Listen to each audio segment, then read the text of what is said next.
Good morning. How are you today? Well, it's Sunday and it's sunny and it's about 40 something degrees, and so it's pretty comfortable. And we're that much closer to the evacuation of the West Wing by the Orange Menace, who I expect is going to try to steal the show when Biden is inaugurated by doing something crazy at Andrews Air Force Base, where he'll probably have some demonstration, and perhaps, since it'll be before noon, he'll announce who he's pardoning, including himself and several other people, all subjects worthy of discussion.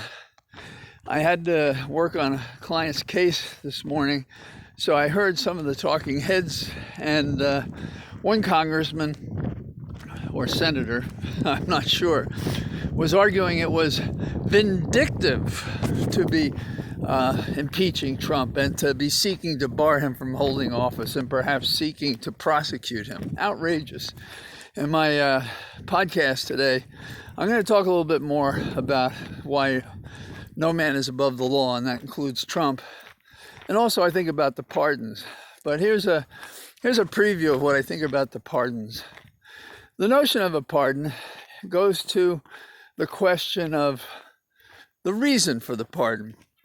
That is, was a person prosecuted improperly or because of race? Or does he have a disability? Or has he contributed something to society that offsets whatever that crime was?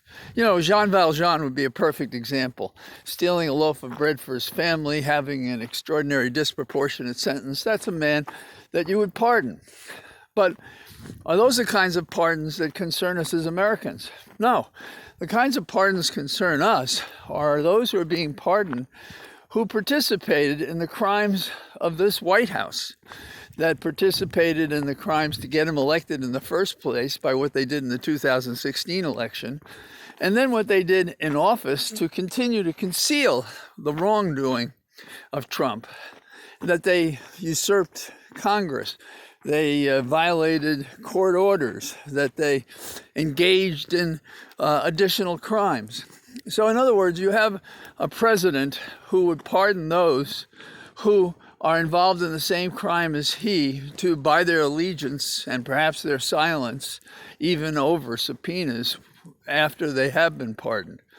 And pardon perhaps even for the riot that was caused and brought to bear on the Hill, trying to usurp the votes of millions of Americans to install as president Trump, who didn't win the election. Outrageous. As kids, we know what's fair and what's unfair, and justice here is only fair if a person who committed these offenses pays for it. There is some reckoning to deter others, but also to punish him for what he did and to protect the republic from what he did. So, is there any law that supports my position that you all consider probably fair? Why should somebody be able to pardon conspirators in a crime? And you go back to the Old English law, and the notion is that no person may be a judge in his own matter. So in other words, if I'm a judge and there's a dispute about property I own, and I'm the judge, and I award the victory to myself, that would be a violation of due process, fundamental fairness. Now some say, well, there's no restriction on what a president may do as far as a pardon. Well, it's in a document that has other provisions in it. In other words, you have to read an entire document, the Constitution, consistent within itself. So if I can give a pardon, can I do it while violating another provision in the Constitution? Like due process, fundamental fairness, being a judge in my own matter. And the answer is no. So taking the most obvious case, may I, as Trump, pardon myself? And I say no. That's the most obvious example of how a pardon would be abused and misabused in contravention of the other provision, that is fundamental fairness, due process. Well, what about third parties? Well, you can't pardon third parties that you have a stake in. And, you could take this to extremes. But if you're actually involved, say, Don Jr. in the riot itself, That's a good example of a person that you may not pardon. A family member, a person who was helping you cause the riot so that you could win illegally an election you actually lost. So those are the considerations. Now, there are additional things about a pardon. For one thing, you can refuse a pardon because implicit in accepting the pardon is an admission that you committed the offense. The pardon has to be specific. Can it preclude crimes that may be prosecuted in the future?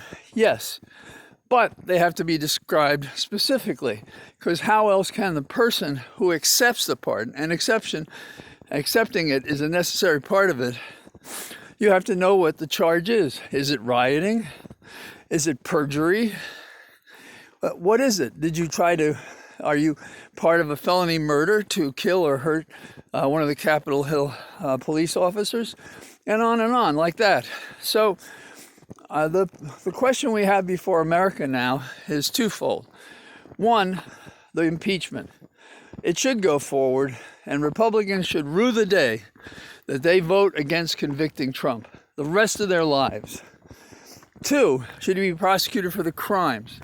Is it, as one Republican said, vindictive? No, it is what is contemplated by our Constitution, that no man is above the law. And that's why we had impeachment.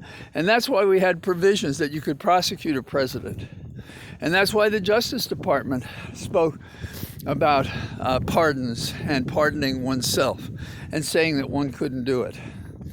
So going forward, we have to watch this argument, and we have to be careful and encourage our members not to lose heart, that they're doing the right thing. And Nancy Pelosi, our Iron Maiden, is pushing the matter, and heaven help her continue to do it. So meanwhile, I say goodbye to you from my cathedral of trees, and I'll talk to you tomorrow. Bye-bye.